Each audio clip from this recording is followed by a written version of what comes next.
કેવો સંયોગ કર્યો મારા મહાદેવે કે ઠેક ઠેકાણેથી કેટલાય અલગ અલગ જગ્યાએથી શિવ ભક્તોને ભગવાન શિવે ચૂનીને ભીડીને ભલે કોઈના હાથ તૂટલા પગ તૂટલા ભાગલા બધાને ભેગા કર્યા, પણ પ્રારબ્ધ સંચિત પુણ્ય કર્મ સિંચિત કરી અને મહાદેવે એક યાદી બનાવી મલ્લિકાર્જુનની. કોને બનાવી? મારા મહાદેવે યાદી બનાવી. અને દેવ દિવાળીના દિવસે, કાર્તિક પૂર્ણિમાના દિવસે જ્યાં બધા દેવો આવતા હોય, દેવોની ચરણ રજ જ્યાં પડતી હોય એવી પવિત્ર ભૂમિમાં કુમાર કાર્તિકેયના અધિપત્યમાં શ્રી શૈલજા અકંબા દેવી માતા પાર્વતીના પ્રતિનિધિત્વમાં, ભ્રમરંબા દેવીના પ્રતિનિધિત્વમાં, એમના સાનિધ્યમાં, લલિત અંબિકા દેવીના સાનિધ્યમાં કે જ્યાં તુલસીજી છે કે જેમને પણ આ છોડ રોપ્યો હશે, તુલસીજીનો રોપો રોપ્યો હશે, એ જ વખતે મહાદેવે આ ઉત્સવનું નિર્માણ એમની પોથીમાં લખી દીધું કે આ તારીખે, આ દિવસે, આ ઘડીએ જ્યાં તુલસીજીનો અહીંયા આગળ રોપ વાવ્યો છે. અને જમાઈની રચના કરી હતી કે દક્ષાબેનનો લાલો કનૈયો શાલિગ્રામ વડોદરાથી જાન કેવી રીતને લઈને નીકળ્યા રેલવે સ્ટેશને એમજીએમ સામાન ઉતર્યા અને સિકંદરાબાદ ત્યાંથી કઈ વાર રાખ્યા જાનૈયાઓને અને ત્યાંથી કઈ લાવ્યા. એમ કરતા કરતા થોડા મોટા જાનૈયાઓ પહોંચી ગયા. હે અને કોઈને કદાચ કંઈક તકલીફ પડી હોય, કોઈ જાનૈયા કોઈને ગોદડું મળ્યું હોય, હે પણ ગમે તેમ કરીને બધા જાનૈયાઓ એડજસ્ટ થઈ ગયા. અને મારા લાલાના લગ્નમાં, મારા કાનાના લગ્નમાં, કાનોડાના લગ્નમાં, નટખટના લગ્નમાં બધાએ ધૂમ મચાવી. દરેકને હાર્દિક અભિનંદન, શુભેચ્છા પાઠવું છું કે જેવો આનંદ અત્યારે તમારા હૃદય કમળમાં છે એવો જ આનંદ મહાદેવ તમારા જીવનમાં પ્રસ્થાપિત કરે અને તમને ત્રિવિધ તાપથી દૂર રાખે. માગીએ તો હરિ પાસે શું માગીએ? અત્યારે શું માંગણી કરીએ? મારા મહાદેવ પાસે શું માગે? મારા મહાદેવ પાસે એટલું જ માગે કે પ્રભુ તે મને જે સિંગલ પીસમાં મોકલ્યો છે ને એવો પાછો સિંગલ પીસમાં લેજે. કોઈ વાળકાપ કરાવતો નહીં અને હરતા ફરતા કોઈની સેવા મારે ના લેવી પડે. એ પ્રભુ હું તારી સેવા કરું પણ મારે કોઈની સેવા લેવી પડે નહીં. પ્રભુ એટલી કૃપા કરજે મારી ઉપર કે તારા લોકમાં જ્યારે પધારવાનું થાય, તારા સામિપ્યનું જ્યારે પણ અનુકંપા થાય, પ્રભુ એટલી અનુકંપા કરજે કે મારી પર એટલી અનુકંપા કરજે इतना तू करना स्वामी जब प्राण से इतना तो करना स्वामी जब प्राण से इतना करना स्वामी जब प्राण तत् से छूटे. जगत जननी मां जगदंबाए दक्ष प्रजापतिने ત્યાં બાળ સ્વરૂપ ધારણ કર્યું છે અને માતાજીએ બાળ લીલાઓ કરવાની શરૂ કરી દીધી. બાળ લીલાઓ શરૂ કરતા કરતા એક દિવસ ઉમાના દર્શન કરવા માટે બ્રહ્માજી અને નારદજી આવી પહોંચ્યા છે. બ્રહ્માજીએ સતી માતાને કીધું કે હે જગદંબા ભગવતી, હે માં પરમ પિતા પરમેશ્વર પરાત્પર પરબ્રહ્મ સદાશિવ, તમારા સિવાય કોઈનો અંગીકાર નહીં કરે, માટે તમે તપ કરો, તપશ્ચર્યા કરો. હે અમારી પર જગત જનની જગદંબાએ નંદાવ્રતની શરૂઆત કરી છે. કારતક માસમાં કાળી રોટી ધોળી દાળ. આ મહિનાનું મહત્વ શું છે? માલપુડા અને દૂધપાક. કારતક મહિનાનું આ મિષ્ટાન છે. 12 માસના મિષ્ટાન છે. અમારા ઠાકોરજીને તો 364 દિવસનું નક્કી જ હોય છે. કાળી રોટી ધોળી દાળ. માગસર માસમાં તલ નાખેલા જવ વડે, પોષ માસમાં ખીચડી વડે, માઘ માસમાં નદી કિનારે ભીડે કપડે રહી જાગરણ કરી પૂજન કર્યું.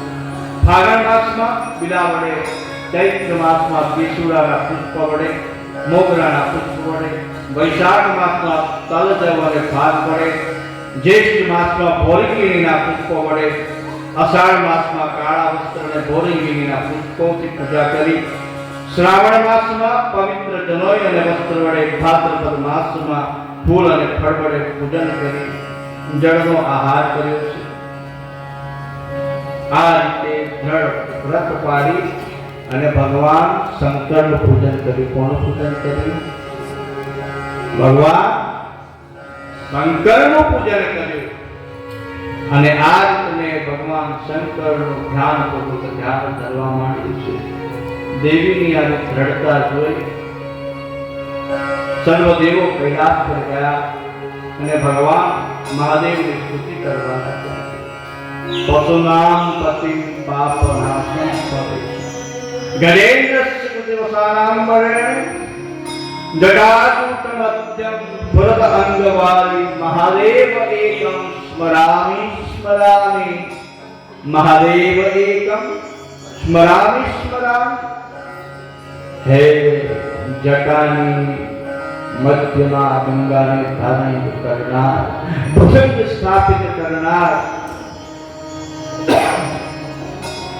ભવોના ભય હરનાર, ત્રિલોકીનાથ મહાદેવ, અમે તમારું સ્મરણ કરીએ. હે મહાદેવ, અમારી ભક્તિને તમે કબૂલ કરી લો, અંગીકાર કરો. હે મહાદેવ, શું માગતા સમતો ચરણે પડી માગો, ઘડીએ ઘડી કષ્ટ કાપો, દયા કરીને દર્શન શિવ આપો. હે પ્રભુ, હે મહાદેવ, હે ભોળિયા અવગણવાની ભોલેનાથ, દયા કરીને દર્શન આપો. નિત્ય સેવાનું સુખ ધન અમને આપો. પ્રભુ, અમારી પર કૃપા કરો.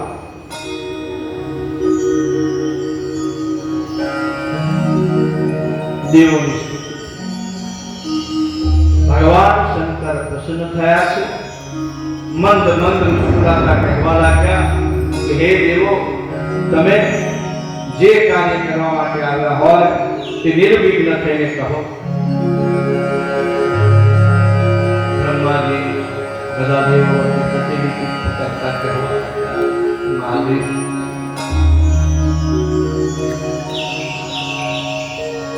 અમે એટલું જ માંગીએ છીએ કે આપ યોગ્ય પત્નીનો સ્વીકાર કરો. બહેનોએ મંડપમાં વાતો કરવી નહીં, ડિસ્ટર્બ થાય છે.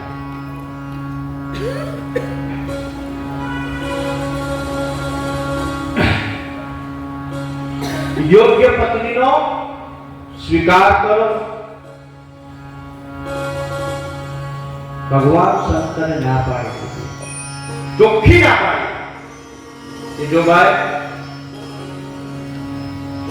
બધાના બંધનથી છૂટી શકાય, પરંતુ સ્ત્રીના બંધનથી છૂટવું અઘરું છે.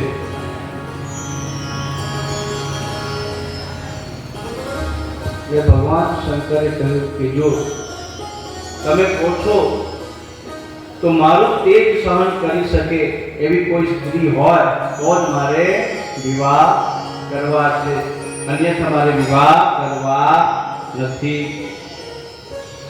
સજ્જન સ્ત્રી અને પુરુષ નું જોડું કેવું હોવું જોઈએ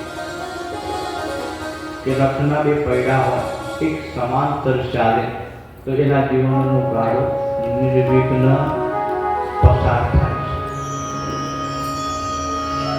ગાડું ચાલે તો તમે માર્ગ જુઓ, માર્ગની એક બાજુ ખાડો આવે તો જે બાજુ ખાડો આવે ને એ બાજુના પૈડાને માર સહન કરવો પડે, ખાડામાં પડવું પડે.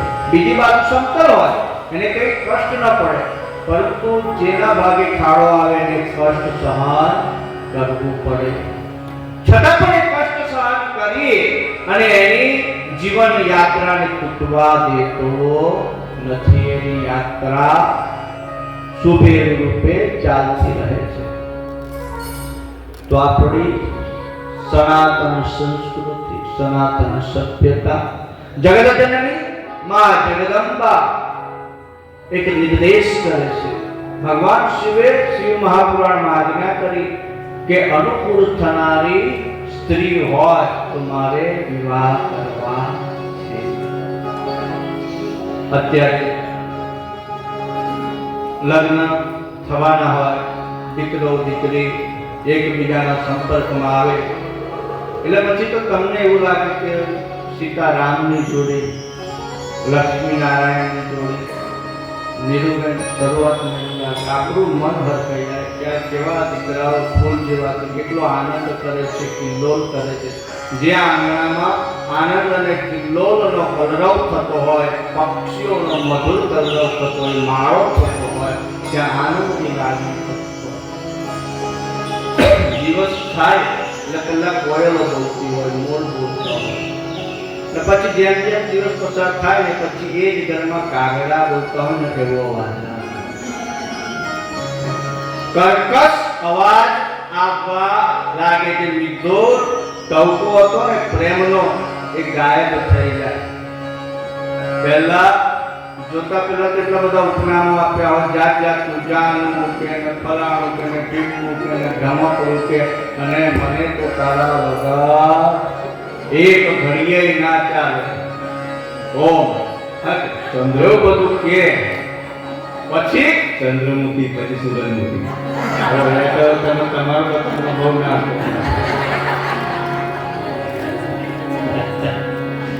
ના પણ અમારા દેશ કઈ બહુ સરસ નાની બેને ચંદ્રમુખી છે અત્યારે હોય તો સૂરજમુખી ને બાકી પછી રૂમમાં જશો તો પછી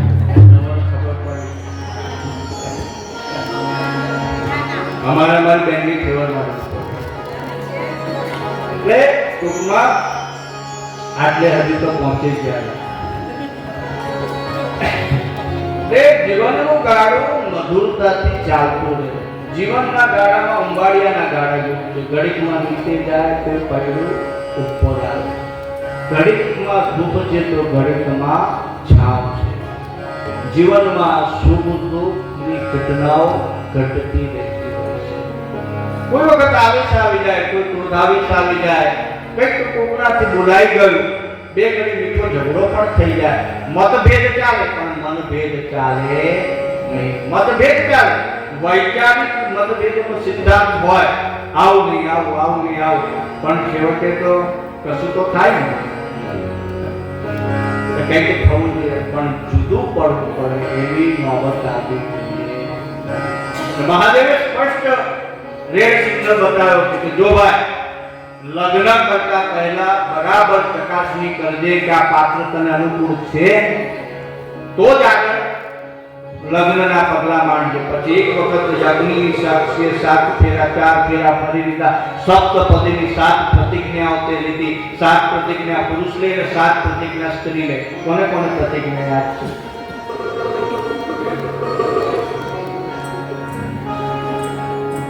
બાપુ આવું બધું નહીં પૂછવાનું, બાકી બીજી કથામાં ગેરહાજર છે. આવા ઘણા સવાલો, આવા ઘણા પેપર કાઢીએ તમે પરીક્ષામાં જ નહીં લઈ શકીએ. આખો વર્ગ કંઈ ખાલી નહીં નહીં પૂછશે. ઘણું જ થઈ ગયું. ચાલો સવાલ નહીં પૂછ્યું, જવાબ ટૂંકમાં પ્રતિજ્ઞા લેવડાવવા પાછળનો અર્થ એવો છે કે સ્ત્રી પુરુષને પ્રતિજ્ઞા આપે છે, વચન લે છે કે હું હર ઘડીએ તમને તમારો પતિદેવ એ સ્વામીના, શું કે છે? સ્વામીના. આપણા સનાતન ધર્મમાં પતિને નામથી પણ ના બોલાવે, એવી મર્યાદા છે. પતિ દેવો ભવઃ, જેના માંગમાં સિંદૂર છે ને એનો પ્રથમ સ્વામી, જેના વિવાહ થઈ ગયા છે એની વાત કરું છું, તો એનો પ્રથમ દેવ એનો પતિ છે. અગ્નિની સાક્ષી એને દેવ તરીકે સ્વીકાર કર્યો છે. અને કોનું સ્વરૂપ છે કે જ્યારે તમે લગ્નના મોયડામાં જમાઈ આવે, દીકરી આવે, એટલે જે જનેતા છે દીકરીના પગ ધોવે. આમ તો સંતાનો માતા પિતાને પગે લાગવાનું, પરંતુ એ દિવસે કેમ એવું થાય છે? જે જમાય છે પુત્રનું સ્વરૂપ છે તો એના પણ તમે પગ ધોવો છો, કેમ એવું કરો? તો એ વખતે જમાય મનુષ્ય નથી, તમારી દીકરી નથી, પરંતુ જે પદ પર બેઠી છે લક્ષ્મી નારાયણનું પદ છે. વિષ્ણુ સ્વરૂપ માનવામાં આવે અને પુત્રીને લક્ષ્મીનું પદ માનવામાં આવે, લક્ષ્મીનું માનવામાં આવે. અને જ્યારે એ લક્ષ્મી તમારા ઘરેથી વિદાય લે ને તો એના પ્રતીક રૂપે થાપા, કંકુના થાપા મારવામાં આવે કે આ લક્ષ્મી આ ઘરેથી જશે ને બીજા ઘરે જાય તો એ લક્ષ્મીની છાપ તમારે ત્યારે. તો દીકરી લક્ષ્મીનું સ્વરૂપ છે. દીકરી કોનું સ્વરૂપ છે? લક્ષ્મીનું સ્વરૂપ છે. તો જેને ત્યાં ઈશ્વરની બહુ જ કૃપા હોય ને તો એને ત્યાં દીકરીનો જન્મ થાય. અને દીકરી કે બેન, એ દીકરી મોટી થાય, ઘરમાં ભાઈ તો એને બેનનો પ્રેમ મળે, તો બેનને જેટલી લાગણી થાય ને એટલી દુનિયામાં બીજા કોઈને થાય નહીં. ઝઘડાઈએ ભાઈ લડાઈએ વડાઈએ. બેન હક કરીને માગે, બહેનો હક કરીને માગે ભાઈની પાસે, હકથી અધિકાર કરે કે મારે આ જોઈશે એટલે જોઈશે. એમ મીઠો ઝઘડો હોય. તો દીકરી, બેન, ભાઈ આપણા ધર્મમાં કહ્યું છે કે તમે કોઈ પણ પ્રસંગ કરો ને નાનો તો તમારી દીકરીને તેડાવો, એને તમારે ત્યાં બોલાવી પ્રસંગમાં હાજરી આપવી. ભાણેજને લઈને જવું, એક ભાણેજને તમે જમાડો તો 100 બ્રાહ્મણને જમાડવાનું પુણ્ય પ્રાપ્ત થાય છે. શિવ મહાપુરાણમાં લખ્યું છે કે પત્ની કેવી હોવી જોઈએ.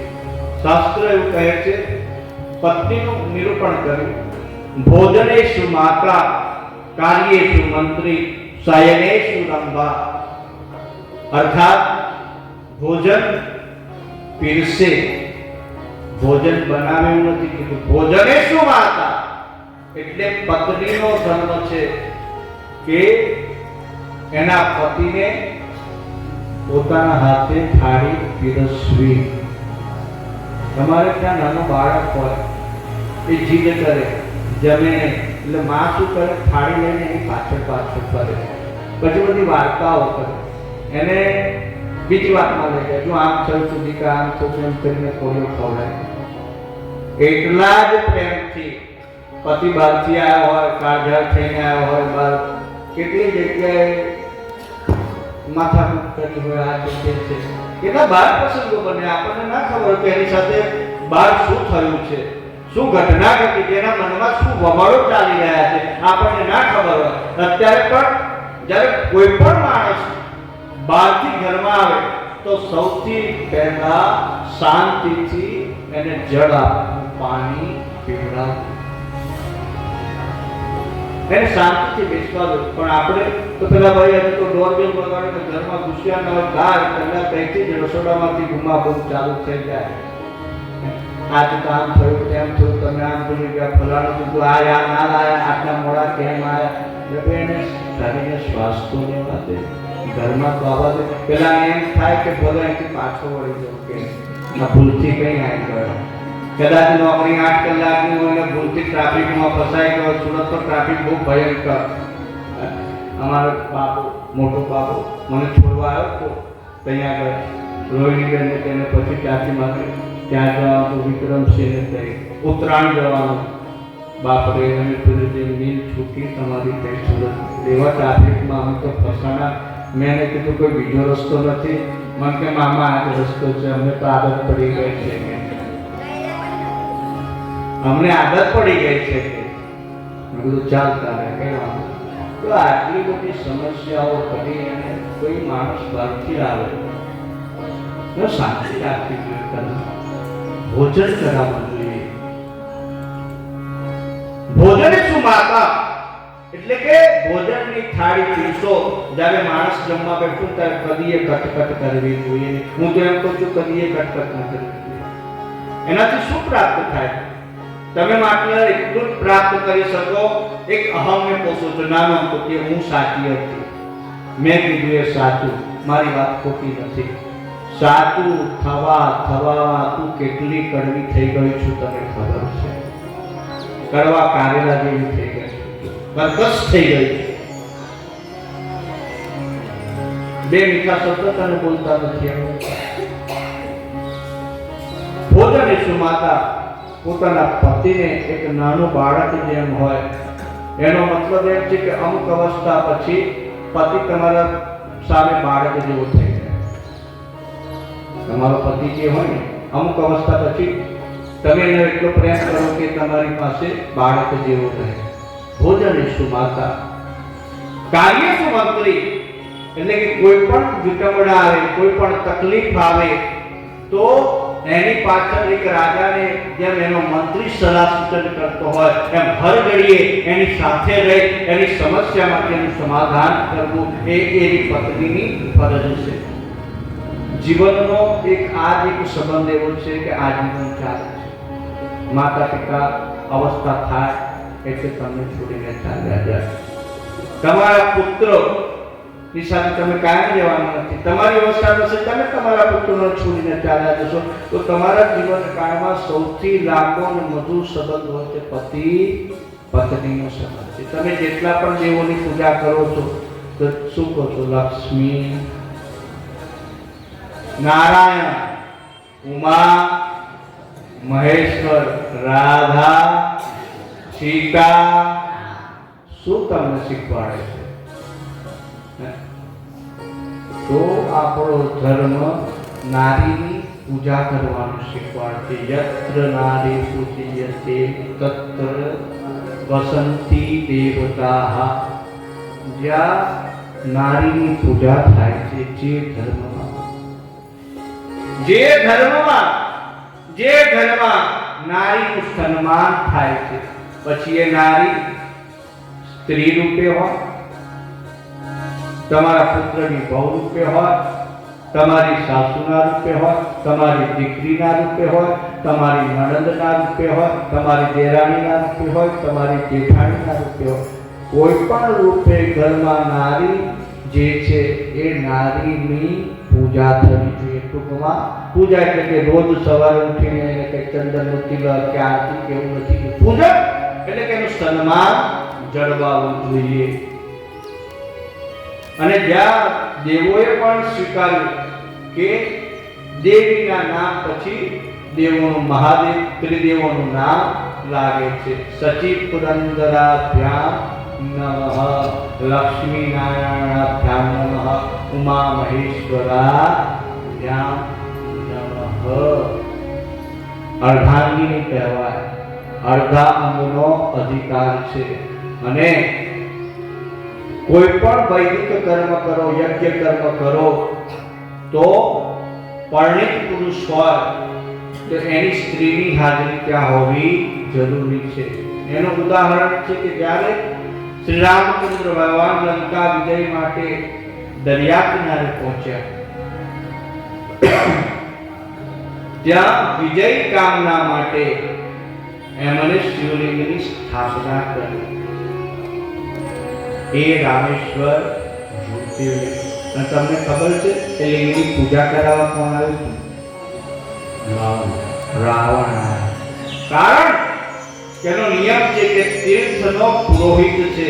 સામે લંકા આપણે ગયા હતા ને ત્યાંથી 13 કિલોમીટર દરિયામાં થાય અને ત્યાંના સમગ્ર બ્રાહ્મણોને રામચંદ્ર ભગવાન ક્ષત્રિય મર્યાદા પુરુષોત્તમ કહેવાય.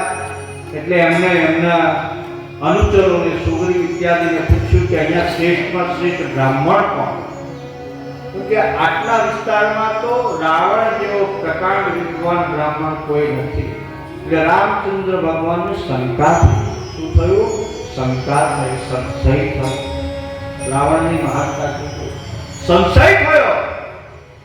એને જાંબવંતજીને રામચંદ્ર ભગવાનનો સંવાદ છે અને કહે કે જાંબવંતજી वो आएंगे?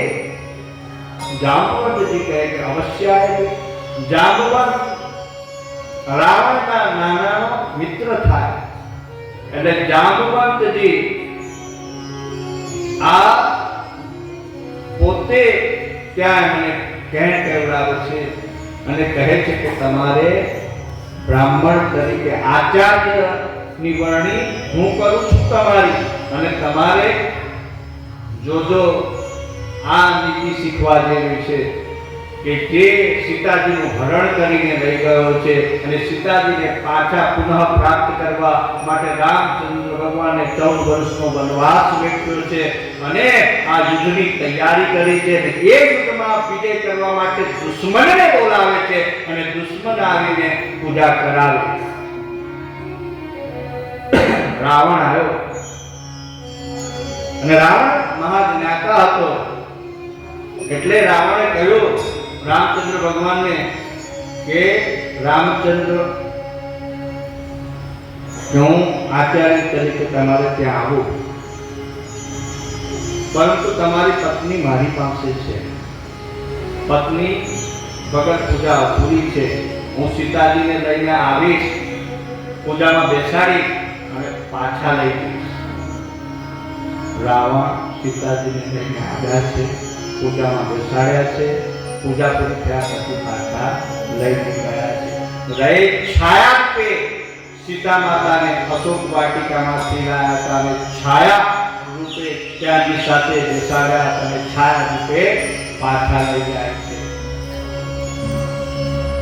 એ રામેશ્વર જ્યોતિર્લિંગ જ્યાં સીતાજીએ પણ બનાવેલું વાળું જ્યોતિર્લિંગ છે. એ જ આંગણમાં હનુમાનજી એ સ્થાપિત કરેલું હનુમંદેશ્વર જ્યોતિર્લિંગ, જ્યોતિર્લિંગનો ઉપલિંગ છે. 12 જ્યોતિર્લિંગના ઉપલિંગ આવેલા છે. તો તમારા જીવનમાં સ્ત્રીનો ખૂબ મહત્વ છે. સ્ત્રી વગર પુરુષ અધૂરો છે. મહાદેવજીએ કહ્યું કે મને અનુકૂળ થનારી સ્ત્રી હોય તો જ તમે જણાવો, અથવા મારે લગ્ન કરવા નથી, વિવાહ નથી કરવા. ભોજને સુર માતા, કાર્યે સુભદ્રી, શયને સુરંભા. પોતાના પતિના શયન કક્ષમાં જાય તો રંભા નામની અપ્સરા જે સુંદર સોળે શણગાર સજીને એને પતિને પોતાના પત્ની એ તમામ મનોકામના પ્રમાણે સુખ સંપન્ન કરે એ પત્નીનો ધર્મ છે. પણ અત્યારે તમે જુઓ લગ્ન હવે તો બધું નોંધણી થાય છે, ફરજિયાત છે. લગ્નની નોંધણી, મરણની નોંધણી, પાછી છૂટાછેડાની હોય નોંધણી થાય. તમે અમારા વકીલ સાહેબ કહીએ કે તમને ખબર હશે, બીજા વકીલ છે નતું એટલે જેટલી લગ્નની નોંધણી થાય છે ને એટલા સાહેબ પાસે છૂટાછેડાના કેસ આવે છે. એટલે આ કોઈ ગુड्डा ગુड्डीનો ખેલ નથી કે દુકાનમાંથી આ ઢીંગલી ગમીને લઈ આવ્યા, હવે નથી ગમતી પાછી આપી દો, એવું ના હોય. અગ્નિદેવની સાક્ષીએ તમે જે વચન લીધા, 4 ફેરા ફર્યા, ભવોના તમારા સંબંધ બંધાય છે. એક ગોત્રમાંથી બીજા ગોત્રમાં જવું, પરગોત્રી થવું, 2 કુટુંબો વચ્ચેનો સંબંધ સેતુ બંધાય, એનું નામ વિવાહ કહેવામાં આવે છે. 2 ગોત્ર એક થાય અને એનાથી જે ફળશ્રુતિ રૂપે તમારા સંતાનો થાય એ પરગોત્રીમાંથી સગોત્રી થવાની પ્રક્રિયાને વિવાહ કહેવામાં આવે છે. છેવટે શંકર ભગવાન દેવોની વાતને માની ગયા છે અને વિવાહ માટે હા પાડી કે જાઓ હું વિવાહ કરીશ, પણ પહેલા એ તો કહો કે કન્યા કોણ છે? વિવાહ તો એટલે બ્રહ્માજી કહે કે દેવ, દક્ષ મારો પુત્ર દક્ષ અને એની પુત્રી સતી માતા તમને પામવા માટે તપ કરી રહ્યા છે અને આપને અનુકૂળ થનાર ઉત્તમ સ્ત્રી રત્ન છે. ભગવાન હા પાડે. બ્રહ્માજી તમે કહો છો તો હું હા પાડું. બ્રહ્માજીએ સંદેશો દક્ષ પ્રજાપતિને આપ્યો. દક્ષ અને રાણી વેરણીના હર્ષની કોઈ સીમા નહીં. ઘડિયા લગ્ન લેવડાયા છે. ઢોલ સહેનાઈ નગારા ગુંજવા લાગ્યા છે. बोले शंकर बिहाने चले पालकी सजाए के भभूति लगाए के बोले शंकर बिहाने चले.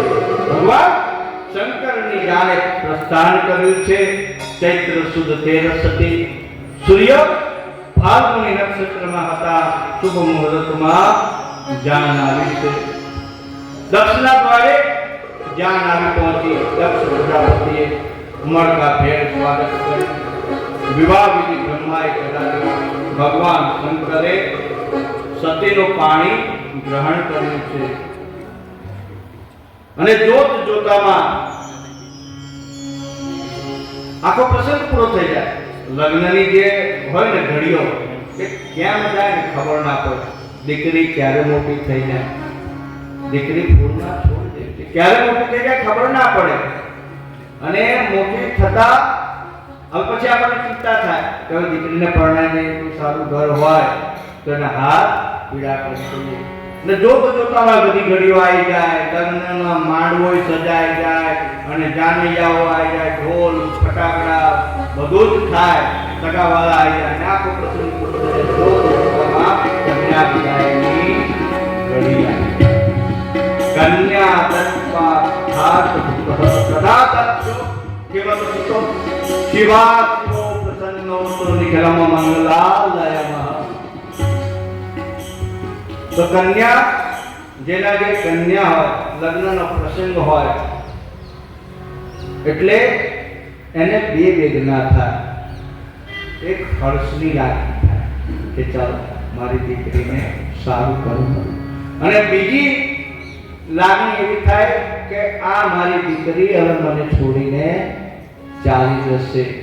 એ નાનપણથી ઉછેરીને એને મોટી કરી છે અને જોત જોતામાં હવે આ પાકી થઈ જશે, પાકે ઘેર જશે. તો હજુ પણ આપણે સુધર્યા નથી. કેટલાય સંતો, કેટલા કથાકારો પુરાણોમાં, વેદોમાં સ્પષ્ટ શબ્દોમાં આજ્ઞા કરવામાં આવી છે કે તમારે ત્યાં પરણીને આવેલી કન્યા એ ગ્રહલક્ષ્મી છે. શું છે? અષ્ટલક્ષ્મીમાંનું એક સ્વરૂપ છે. ધ્યાન રાખજો. ગ્રહલક્ષ્મી. શું નામ આપ્યું છે? ગૃહલક્ષ્મી. હવે તમે ગૃહલક્ષ્મીનો અનાદર કરશો,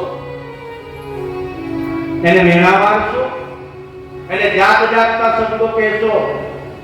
તમે તમારી વહુને જરીક ભૂલ પડે એટલે તમારે ફરિયાદોનું ટોપલું હોય, તારી માએ આટલું નથી શીખવાડ્યું, બાપના ઘેર આટલું નથી કર્યું, અને તમારી દીકરીનો ફોન આવે તો અહીં ગયા ગયા તમે ઊંચા નીચા થાવ, તમે જમવાનું છોડી દો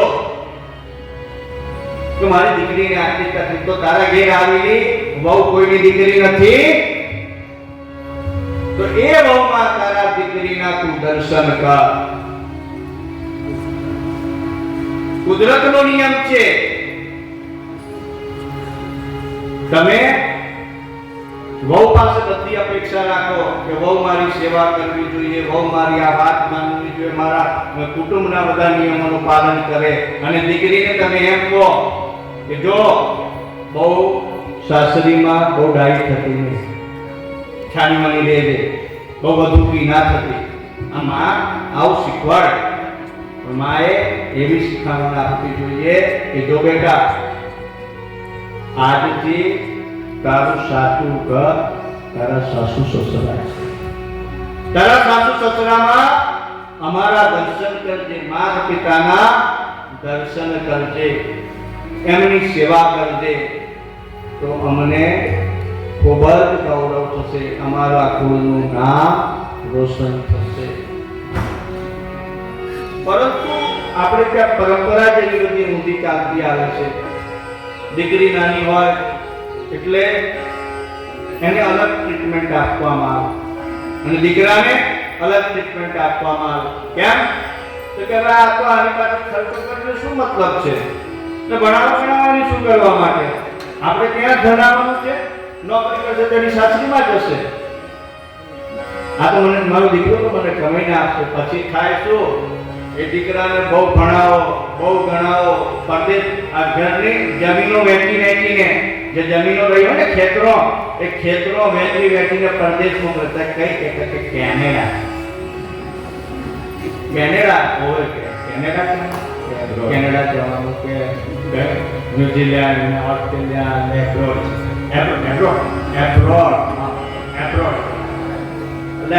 કરતા તને એવડો બ્રોડ કરી કારણ કે સમજ ના પડે. પછી એ એવું કહી દે, સી પપ્પા આઈ ડોન્ટ એડજસ્ટ, મને નહીં ફાવે. એને ખાલી બે શબ્દ બોલવાના છે કે પપ્પા મને નહીં ફાવે. તો બાપો કરે હું માથું ઠંડુ કે આ હું થયું. અને પછી એ કે આઈ વિલ એડજસ્ટ યુ, કે હું તમારી વ્યવસ્થા કરું છું ને કે. એટલે તમને મસ્ત ઘરડા ઘરમાં મૂક્યા. એને શું વ્યવસ્થા કરી?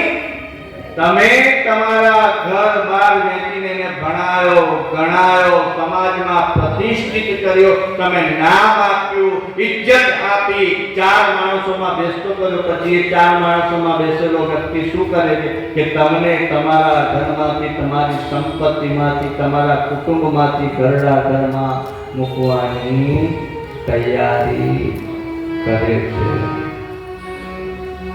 હું ઘરડા ઘરથી સહમત નથી.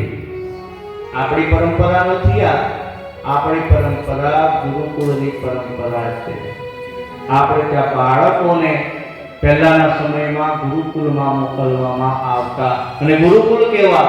સાંદીપની ઋષિને ત્યાં જાય તો ભગવાન શ્રી કૃષ્ણ જેવા યુગ પુરુષની ઉત્પત્તિ થતી. એવા આપણા ગુરુકુળ હતા. ગુરુકુળની પ્રથા નષ્ટ થઈ ગઈ અને વૃદ્ધાશ્રમની પ્રથા ચાલુ થઈ ગઈ છે.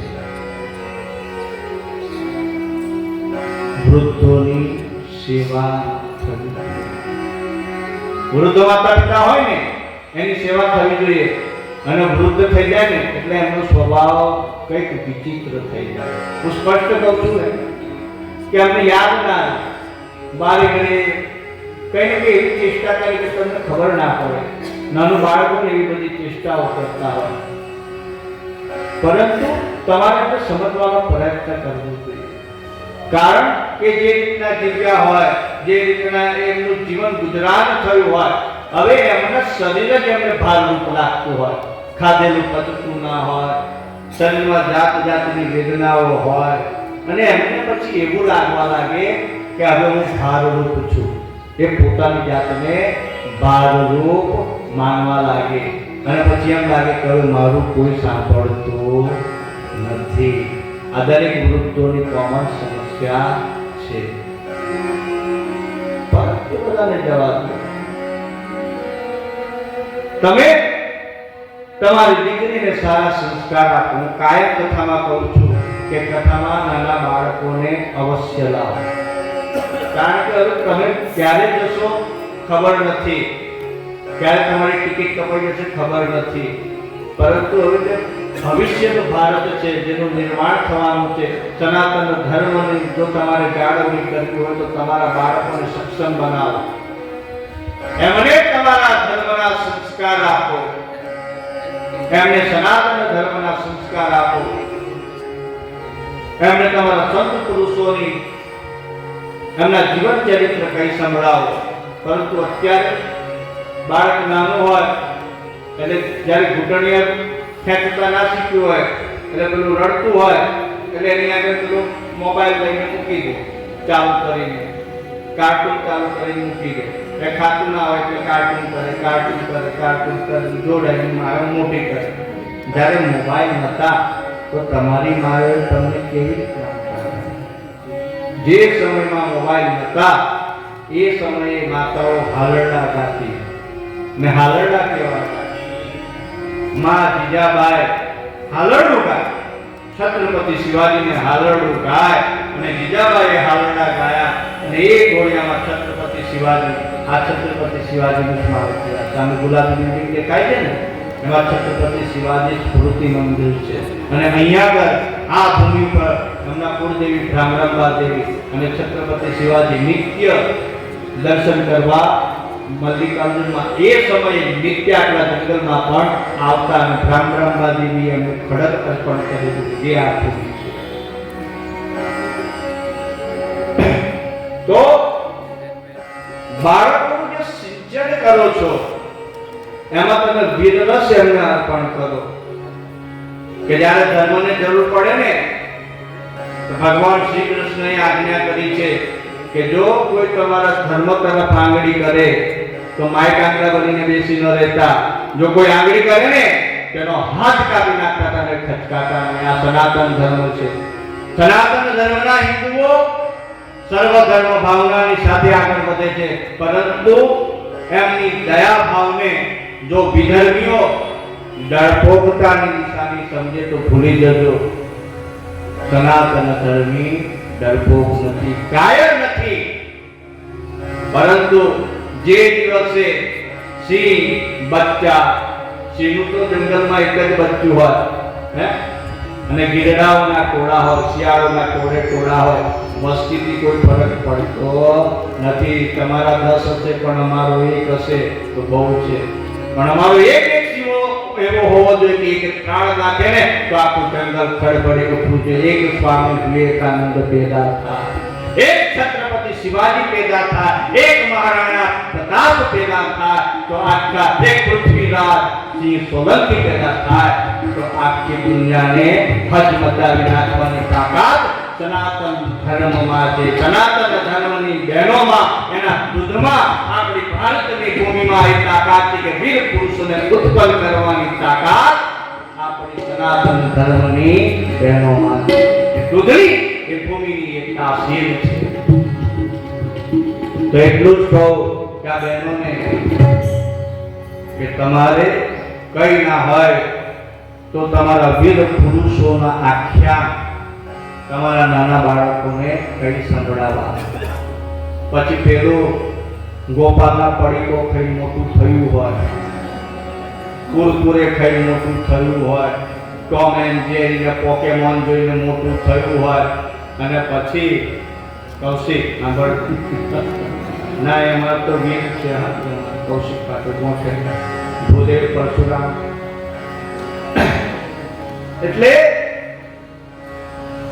અને પછી જ્યારે ધર્મની જરૂર પડે એટલે પછી પેલો બહારથી દોડતો આવીને મમ્મી મમ્મી મમ્મી અને છેલ્લા ઓરડામાં હંતાઈ ગયો હોય હે, અરે તે પોકેમોન જોયો, ડોરેમોન જોયો, અને પછી તું એમ કે આ છત્રપતિ શિવાજી જેમ તલવાર લઈને બહાર નીકળે તો બને એ તો કુરકુરના પડીકા જેમ ઉડી જાય, તેના મમરાની જેમ કઈ ઉડી જાય. તો અત્યારે સનાતન ધર્મને જરૂર તો સારી છે. સનાતન ધર્મને એકત્રીકરણ, એક સંગઠનની જરૂર છે. તમે જુઓ ભારતની અંદર કેટલા સ્ટેટ એવા છે કે અત્યારે તમને ત્યાં હિન્દુઓ જોવા નહીં મળે.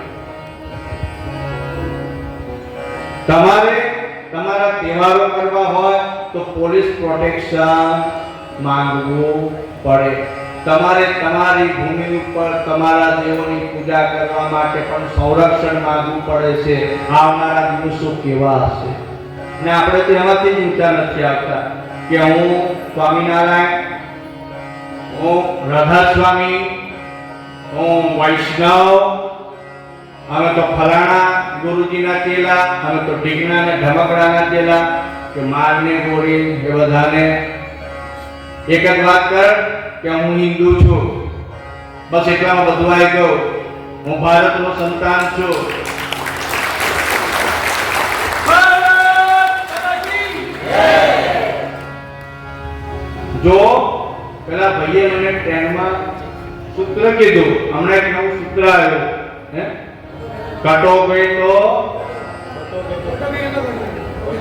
બટોગે તો કટોગે, એટલે વિભક્ત થશો તો તમે. અને આજે લાકડીનો ભાગ હોય ને, આપણે નાનપણથી કથા સાંભળતા આવ્યા છે કે સંત ત્યાં ધ્રમ, એક લાકડી તૂટી જાય પણ એ બધી લાકડીઓ ભેગી થાય અને ભારો બને તો એ તૂટે નહીં. એટલે વ્યાસપીઠ તરફથી તમને એટલું જ નિવેદન કરું છું કે સંપ્રદાયવાદને ભૂલી જાઓ, જાતિવાદને ભૂલી જાઓ, વર્ણ વ્યવસ્થાને ભૂલી જાઓ, અમીરી ગરીબીના ભેદને ભૂલી જાઓ, ઉચ્ચ નીચના ભેદને ભૂલી જાઓ, ભણેલા અભણના ભેદને તમે ભૂલી જાઓ અને એટલું જ યાદ રાખો કે તમે બધા ઈશ્વરના સંતાન છો, સનાતન ધર્મી છો અને જ્યાં જરૂર પડે ત્યાં હિન્દુના વાવટા નીચે આવીને ઊભા રહેવાની તમારી ફરજ છે. જો અત્યારે નહીં જાગો તો પછી બહુ મોડું થઈ જશે, પછી આ જ બધા તમને ડંડા મારીને બહાર મોકલી દેશે. એ તો સબ હમારા. અત્યારે જાગૃત થવાની જરૂર છે, સંગઠિત થવાની જરૂર છે. અને મારા મહાદેવથી મોટું સંગઠન કોઈનું ના હોય. મારા મહાદેવનું સંગઠન તમે જુઓ, મારા મહાદેવની નીતિ તમે જુઓ. મારા મહાદેવે શું કીધું? પહેલેથી આદિ અનાદિકાળથી મારા દરબારમાં કોઈ ભેદભાવ નહીં.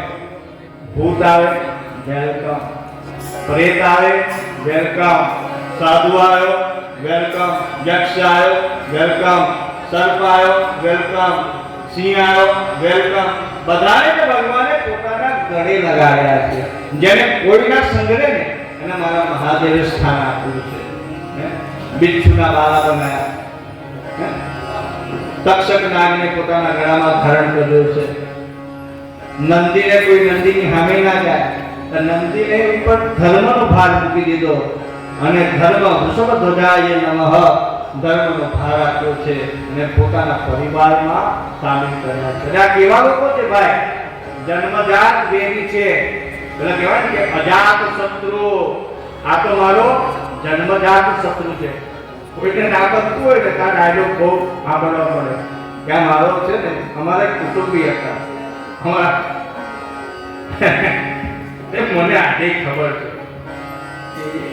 અમારે ત્યાં આવે ને એટલે બહુ મળતાયો સ્વભાવ અને એમનો નિયમ કે નવા વર્ષનો મોટા કોઈ બધાને ત્યાં ફરી વળે, એક ઘર બાકી રાખે નહીં. ને પછી આવે ને પણ એમને કોઈ કોમન ડાય કે મારો જન્મજાત દુશ્મન ખરો ને, કે મારો જન્મજાત દુશ્મન ખરો. તેની વાતની શરૂઆત કરે. તો જન્મજાત દુશ્મન કોને કહેવાય? કે જેની પ્રકૃતિ હોય, જેમ કે મોર. કાર્તિક સ્વામીનું વાહન મોર, પણ એનો ખોરાક સર્પ છે એટલે જન્મજાત શત્રુ થયો. ગણપતિનું વાહન ઉંદર, સર્પનો ખોરાક શું? તો કે મૂષક એટલે કે ઉંદર, જન્મજાત શત્રુ થયો. માતાજીનું વાહન સિંહ અને ભગવાન શિવનું વાહન ઓઠિયો નંદી એટલે ગૌ, કે જન્મજાત શત્રુ છે. વિજાતીય યોનિના હોવા છતાં, જન્મજાત શત્રુ ભાવના હોવા છતાં જ્યાં શિવનું સાનિધ્ય પ્રાપ્ત થાય છે ત્યાં વિજાતીય યોનિ તમારા બધા જ શત્રુ ભાવ નષ્ટ થઈ જાય છે. જો અહીં મલ્લિકાર્જુન આયા, કથામાં આયા પછી પણ જો તમારો સ્વભાવ ના બદલાય અને તમે શિવ તો તમને બધું આપવા બેઠા જ છે, દરિયો ભરીને પડ્યું છે, જેટલું લેવું હોય એને લઈ જાઓ, પણ અક્કર વિના પડ્યા કાણા બે કાણા.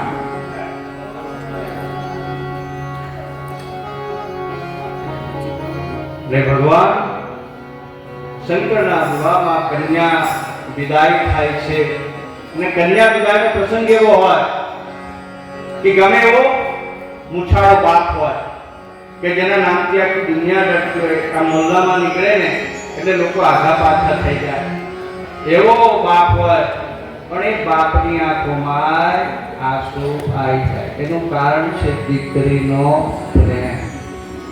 દીકરી વસ્તુ એવી છે દીકરીને કઈ ના જોઈએ. દીકરી બસ પ્રેમની ભૂખી છે.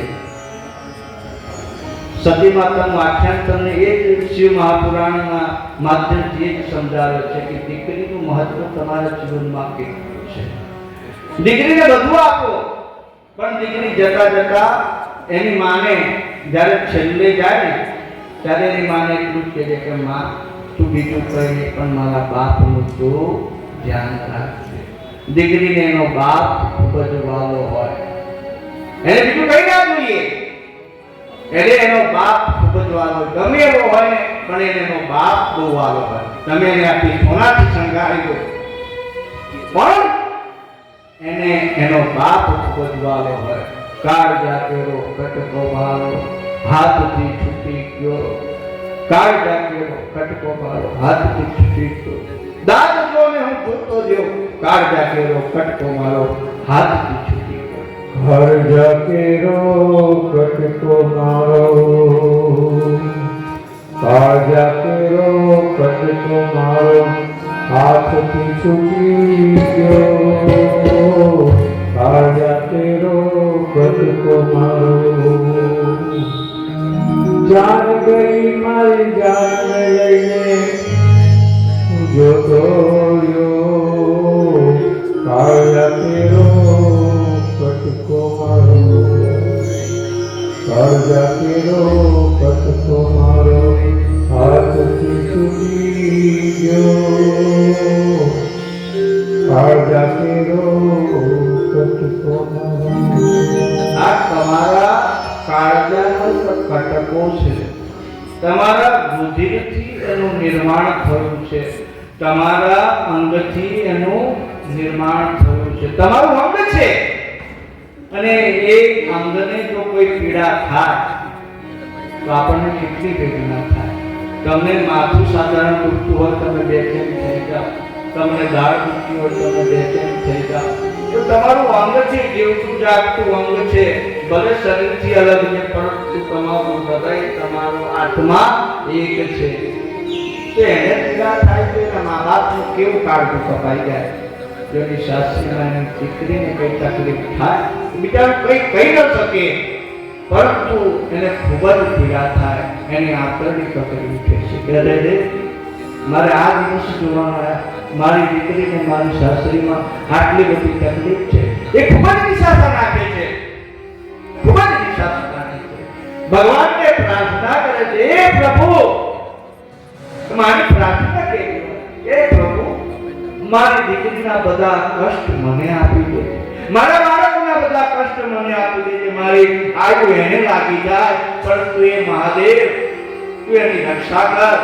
હે જગદંબા તેના જીવનમાં બધા જ સુખ ભરી દેજે. કન્યા બેઠેલા તમામને એટલી જ હું પ્રાર્થના કરું છું, કર જોડીને વિનંતી કરું છું કે હે બહેનો, તમારા ઘરમાં જો તમારી વહુઓ હોય તેને તમારી દીકરીની જેમ સાચવો.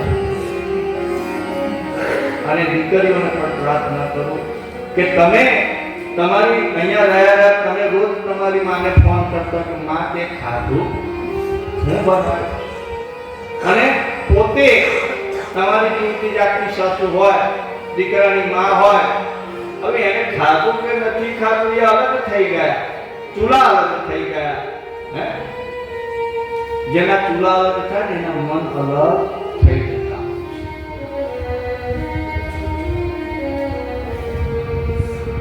આપણે ત્યાં વિભક્ત કુટુંબની પ્રથા કદી નથી.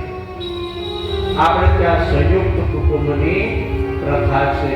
જો કદાચ કોઈ વિભક્ત થયા હોય, હા કોઈ કારણસર અલગ છે કે જેની પાસે રહેવાની વ્યવસ્થા નથી, 2 રૂમ રસોડાનો ફ્લેટ હોય, બાળકો મોટા થાય તો રાજી ખુશીથી એનો સંસાર ચલાવવા, રહેવા ઉઠવામાં બેસવામાં તકલીફ પડતી હોય અને એવું હોય તો કંઈક બીજે રહેવા જાય વસ્તુ છે.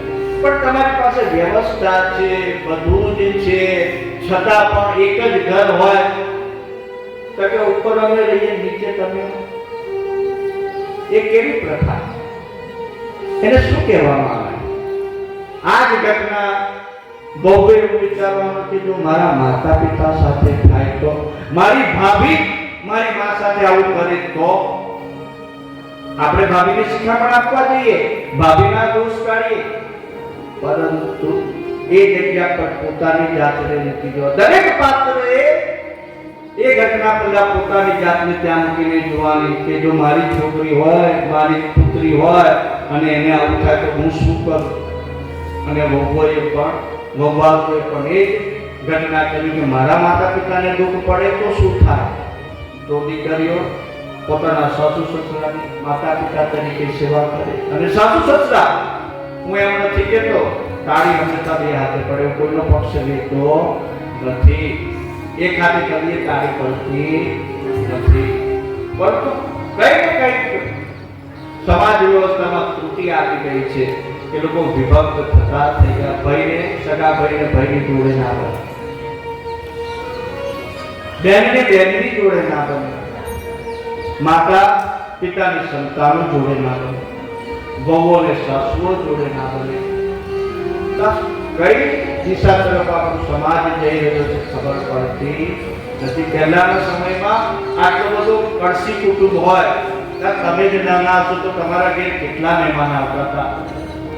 દૂર દૂરના ભાઈઓ હોય એ તમારે ત્યાં રહેવા આવે અને તમે તમારા મામા અને ત્યાં મહિનો 2 મહિના તમે રોકાવા જતા, વેકેશન કરવા જતા. હવે તમારે ત્યાં કોઈ વેકેશન કરવા આવે છે? નથી આવતું. કારણ કે લોકોના મન નાના થતા ગયા, ટેકનોલોજી ડેવલપ થતી ગઈ. સવારે ખાલી ફોર્માલિટી ખાતે ગુડ મોર્નિંગ કે જય શ્રી કૃષ્ણ લખી દેવાથી સંબંધ થતા નથી. અત્યારે તો લગ્નની પત્રિકાઓ પણ ઓનલાઈન થઈ ગઈ, મરણના બેસના પણ ઓનલાઈન થઈ ગયા. હવે તો કેટલા વિડીયો પણ ઓનલાઈન કરાવતા થઈ ગયા. ઓનલાઈન કોના માટે છે? કે જ્યાં વ્યવસ્થા નથી, કે ત્યાં પહોંચી નથી શકતું. પણ તમે પહોંચી શકતા હો તો તમારે રૂબરૂ તમારા સગાવાળાને ત્યાં જવું. નાના છો તો વડીલોને નવા વર્ષમાં ચરણ સ્પર્શ કરવા. ધ્યાન રાખજો, જેટલા પણ અહીંયા યુવાનો આવેલા છે ને બાળકો, એમને ખાસ કહું કે તમને તે હોય પણ તમારા જેટલા પણ વડીલો છે, તમારા કાકા, મામા, ભાઈ, ફૂફા, માસા, માસી, જેટલા પણ વડીલો છે ને, અને તમારા પિતરીઓ કે ગમે તમારે બોલવા ચાલવાના પણ સંબંધ ના હોય, પણ એ તો તમારો દાદો કે કાકો કે ગુજરી જાય તો તે દિવસ સુધી તમારે હવે ટકો મૂંડો કરાવવો પડે. એટલે જેટલા ટકા મુદ્દાનો સંબંધ છે ને એ બધા સંબંધો સાચવવા. કારણ કે પાણીમાં લાકડી મારો ને તો બમણ થાય, પણ પાણી અલગ થાય નહીં. લોહીને એક દિવસ બોલાવે, એક તમારી પાછળ લાકડી લઈને ઊભો થશે. જરૂર પડશે ને તો એ તમારી પાછળ આવીને ઊભો થશે. સંબંધ એવા રાખો. પણ અત્યારે તો જે નજીકના છે એના કોઈના સંબંધ જ રહ્યા નથી, અને પછી સંબંધ શોધવા માટે ફેસબુક ઉપર ઢગલો ફ્રેન્ડ કરે કે મારા એફબી કે આ બધું ટૂંકું કે એફબી ફ્રેન્ડ્સ. એટલે એવું નહીં કૃષ્ણભાઈ, પૂરું બોલવાનું નહીં. આ લોકો એટલા એડવાન્સ ને પેલું મોડર્ન, હવે જય શ્રી કૃષ્ણ બી નહીં બોલતા. હવે તો હું કે જય શ્રી, એટલે આપણે કૃષ્ણ સમજી જવાનું લખે છે JSK. હા, એટલે પછી કે જય શ્રી એટલે ભૂલા જય શ્રી એટલે જય શ્રી કૃષ્ણ કે જય શ્રી એટલે તમારે જે સમજવું હોય એમાં તો જય શ્રી આરામ તો કે જય શ્રી કૃષ્ણ સમજો કે જે સમજી લેવાનું, પણ કે જય શ્રી કે એના પહેલા અંગ્રેજોને બોલતા નહીં આવડતું, એમને ભાષાના જ્ઞાન નથી, કોતડા છે, એમને બોલવું હોય તો હાવભાવ કરવો પડે, આમાં ઊંચું નીચું થવું પડે તો પેલો સમજે કે આને સુખ છે કે દુઃખ છે. એ કાકા નહીં અંકલ કે ને મોમા નહીં અંકલ કે ને માસા નહીં અંકલ કે ને ફુવા નહીં અંકલ કે, એની પાસે શબ્દ પોષક નહીં અંકલ, એટલે બધું આવી ગયું. માસી, ભાભી, કોઈ આંટી, બરાબર. અને આંટી એટલે બધું આવી ગયું. અને આપણે તે શબ્દ કેટલો કે માં, આપણે શબ્દ કેવો કે માં. આ વાછરડું હોય ને તેની ગાય, એની માને બોલાવે ગાયને, તો જોજો વાછરડું ભાગે ને તો કે માં, તો બોલે માં. તમને સાંભળવામાં કેટલું મીઠું લાગે. માં શબ્દ એક જ અક્ષરનો શબ્દ છે. આખી ડિક્શનરીમાં એક જ અક્ષરના શબ્દ કેટલા? અક્ષર એક જ હોય એવો શબ્દ કયો તો કે માં અને શ્રી. શ્રી કોને? શ્રીમાં બધું આવે છે. અને મામા પણ બધું આજે શ્રીને સમજો, માને સમજો તો આખા સૃષ્ટિનો ભેદ તમને સમજાશે. મામાંથી પછી મમ્મી કર્યા, મમ્મી સુધી ઠીક હતું, પણ પછી તો કર્યા કે મોમ. અલા મોમ છે અત્યારના તો ડેડા અને ડેડી ને ડેડ એટલે તેને પહેલેથી જાણું એને કહી દીધું કે ડેડ કે તું ગયો કે હું આવ્યો કે તું ડેડ હું આવ્યો ને મારું અવતરણ થયું એટલે કે તું ગો ભૂલ્યો ત્યાં બધું આવું ઇંગ્લિશ બોલે એવું પેલો કૌશિક નું ઇંગ્લિશ આવું આઈ એમ કમિંગ યુ ગો આટલા બધા અન્નાઓ ખાસી ફીરતી લેતો ફરજ જેવો અન્નાઓને ખાસું બધું ફીરતી લેતો ફરજ ત્યાં બેઠો બેઠો થાય પેલો હસ્યા કરે એટલે કે મારું અવતરણ થાય કે યુ ગો કૌશિકની ભાષા માટે કથા કરવાની છે કે I am coming you go dad એટલે કે તું મરી ગયો કે હવે સાવધાન થઈને વાતે તમે કે ડેડ એટલે પછી એટલાથી ના થાય કે દંડો લઈને મને કે ડેડા એટલે ડેડા કે તમારે સમજી જવાનું કે બરાબર ની તમને પડવાનું છે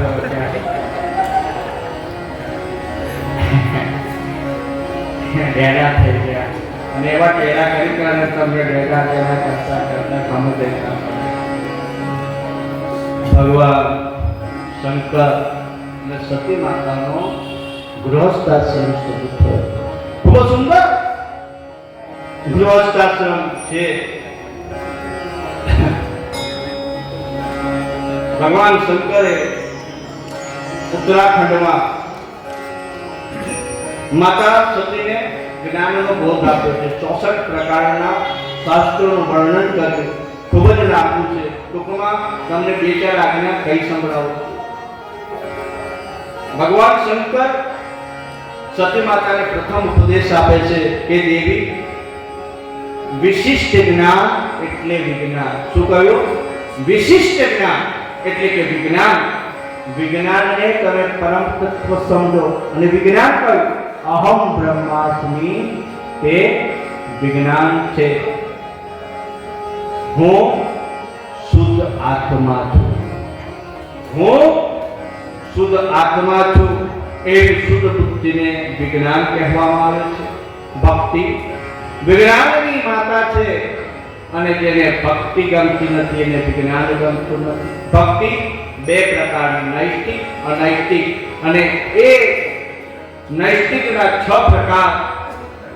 નૈતિક અનિષ્ટિક થઈને નવધા ભક્તિનું વર્ણન કરવામાં આવે છે. નવધા ભક્તિ કઈ કે નવધા ભક્તિમાં શ્રવણ, કીર્તન, મારું સ્મરણ, મારું સેવન, મારું દાસપણું, મારું પૂજન, વંદન, મારી મિત્રતા અને મને સર્વાર્પણને ભક્તિના 9 અંગો છે. સજ્જનો, ભક્તિ કરવી કઈ સહેલી વાત નથી. ભક્તિમાં એવું છે કે મને બધું જ અર્પણ કરી દેવું, મને સર્વાર્પણ, મને સમર્પિત થઈ જવું, બધું જ મને અર્પણ કરી દેવું એ ભક્તિનો પહેલું પગથિયું છે. આમ જોતા વરસાદથી આવી અને માતાજી કે ભગવાનને પ્રાર્થના કરી. સદાશિવે કહ્યું કે કૈલાસ શિખર ઉપર મેઘ કદીએ આવતા નથી.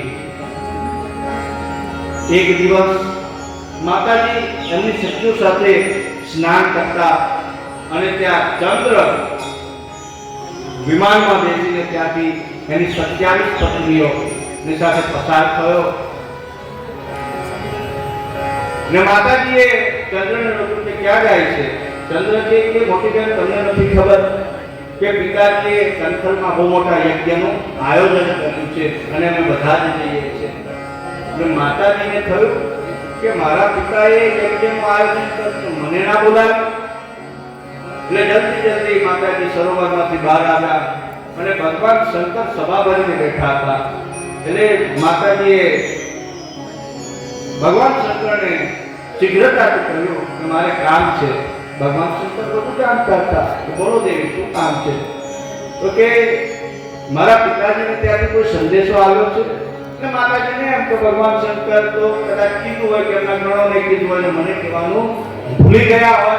એટલે માતાજી પુષ્ટિ કરે છે. ને બહેનો અચાનક કાંઈ પૂછે ને તો બહુ સાવધાન થઈ ગયો ભાઈ.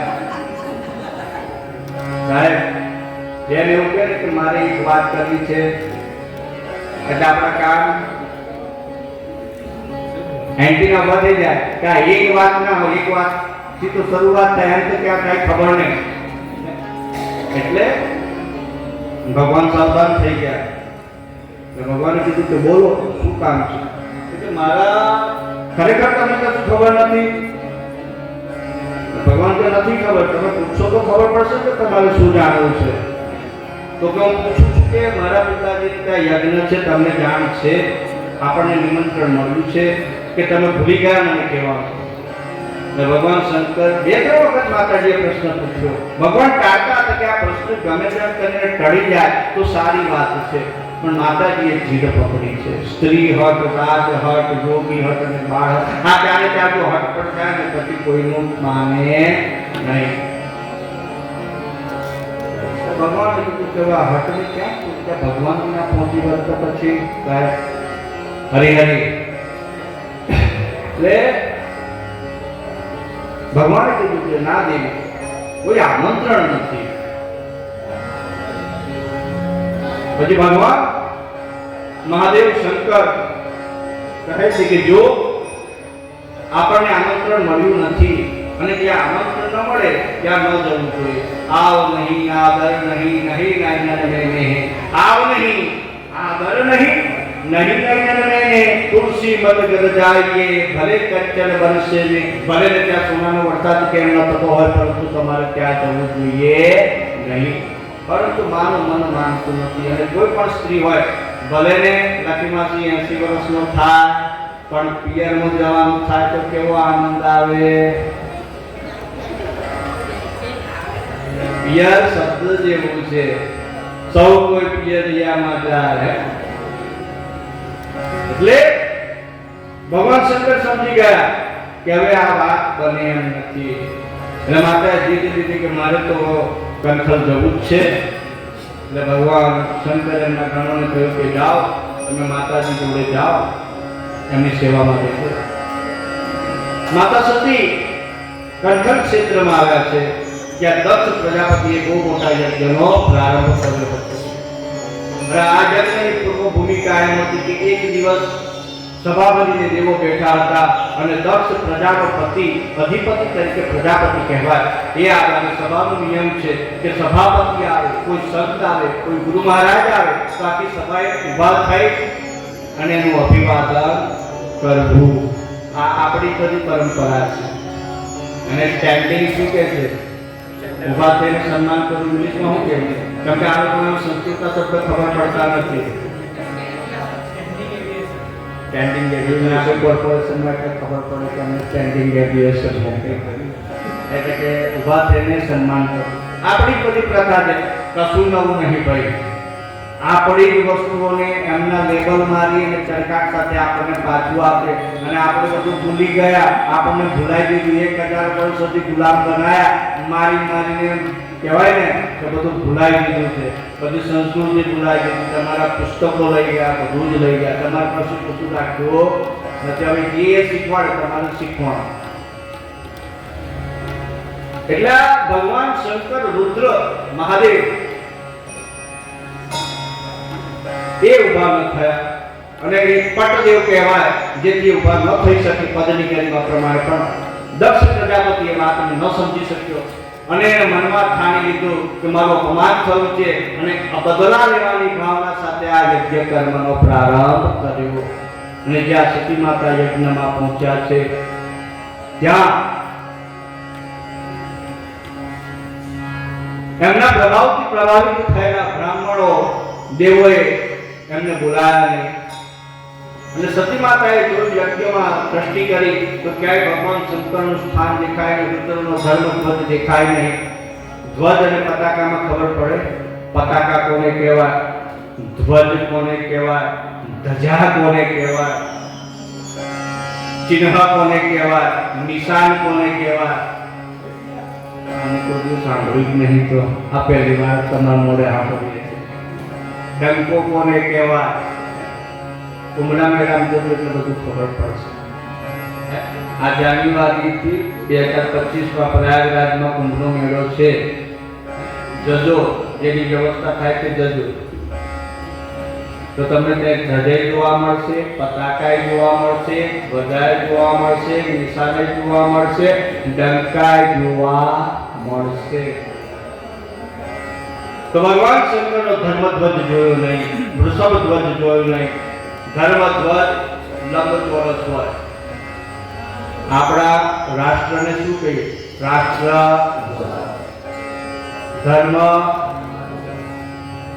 ધર્મધ્વજ લંબચોરસ હોય અને ધજા ત્રિકોણ આકારની હોય ને ધજા કહેવાય, અને ધ્વજ લંબચોરસ હોય. પતાકા ચોક્કસ માત્રામાં, ચોક્કસ કલરમાં, ચોક્કસ દેવને અનુસરીને જે ચિહ્ન બનાવવામાં આવે અને એ પતાકા ઉપર ચિહ્ન અંકિત કરેલા હોય. ધર્મધ્વજ ઉપર હંમેશા નંદીનું ચિહ્ન હોય. અત્યારે નરેન્દ્ર મોદીએ જે પેલું સિમ્બોલ આપ્યું છે એની પર નંદીનું ચિહ્ન છે, દંડક તરીકે અર્પણ કરેલું છે. ધર્મધ્વજ ન જોયો જેથી માતા વ્યગ્ર થઈ ગયા અને દક્ષ પ્રજાપતિને પૂછવા લાગ્યા કે હે પિતા, મારા પતિ દેવાદિદેવ મહાદેવ નો ધ્વજ કેમ નથી દેખાતો? એનું આસન કેમ નથી દેખાતું? તમે કેમ નથી? માતા ક્રોધિત થઈ ગયા. આમને આ કુચેષ્ટા જોઈ દક્ષ પ્રજાપતિ બસ આવી જ રાહ જોઈને બેઠો હતો અને દક્ષ પ્રજાપતિએ કહેવા માંગ્યું કે હે દીકરી, તું શું બોલે છે? હું કઈ ગાડો છું?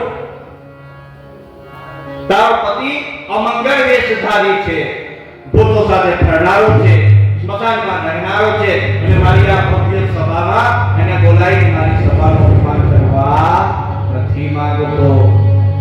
માતાજી અતિશય ક્રોધાયમાન થઈ ગયા અને માતાજી ક્રોધાવેશમાં કહેવા લાગ્યા કે હે પિતા, હવે તો મને તમને પિતા કહેતા પણ શરમ આવે છે. અરે તમે કોના વિશે વાત કરો છો? તમે મારા પતિને એક સામાન્ય વ્યક્તિ જાણો છો? એ તો ત્રિલોકીનાથ છે. વિષ્ણુને વિષ્ણુપણો આપનાર, બ્રહ્માને બ્રહ્માપણો આપનાર, દેવોને દેવપણો આપનાર ત્રિલોકીનાથ. અને મારા નાથ વિશે તમે શું જાણો? કે ભલે સ્મશાનમાં રહેતો હોય પણ અથવા જે કુબેરના ભંડાર છે ને, ચપટી ભભૂત મે ખજાના કુબેર કા, એની એક ચપટી ભભૂત આપી દો ને તો કુબેરનો ખજાનો પણ એની આગળ પાછો પડી જાય. એ મારો મહાદેવની સંપત્તિ છે. એની એક ચપટી ભભૂત પણ કુબેરના ખજાનાને પાછો પાડે. તમે મારા મહાદેવ વિશે શું જાણો છો?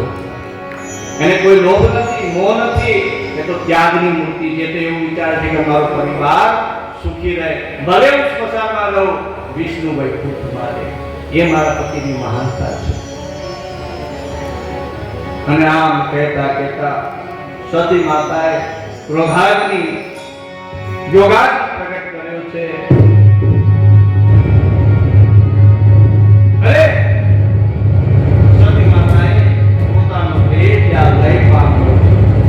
આ ઘાત થઈ ગયો. ત્યારે ભયંકર ધ્વનિઓ થવા લાગ્યા, આકાશમાં નક્ષત્ર ડોલવા લાગ્યા, તારાઓ તૂટી તૂટીને પૃથ્વી ઉપર પડવા લાગ્યા, કલેડાઓ ફૂટવા લાગ્યા, સર્વ નક્ષત્ર અને દિશાઓ બોલવા લાગ્યા, સાગરમાં ભરભરાટ ધ્વનિ પશુ પક્ષીઓ મંત્ર વેદ કરીને તર્ક કરવા લાગ્યા. જગતજનની માં જગદંબા પરંબા શક્તિનો લય કર્યો. શિવગણો ભગવાન શંકરને રુદન કરતા કરતા કહેવા લાગ્યા કે દેવ, માં લઈ પામ્યા. ભગવાન શંકર કાકા કાકા વિશ્વાસ નથી કરતા કે આવું થાય ને. અને નારદને બોલાયા. નારદને પૂછ્યું કે નારદ, બોલ સત્ય હકીકત શું છે? નારદે કહ્યું કે પ્રભુ, સત્ય છે. જ્યાં નારદે કીધું કે સત્ય છે, ભગવાન સાતમા આસમાને પહોંચી ગયો. ભગવાને એમનું ત્રીજું નેત્ર ખોલ્યું છે.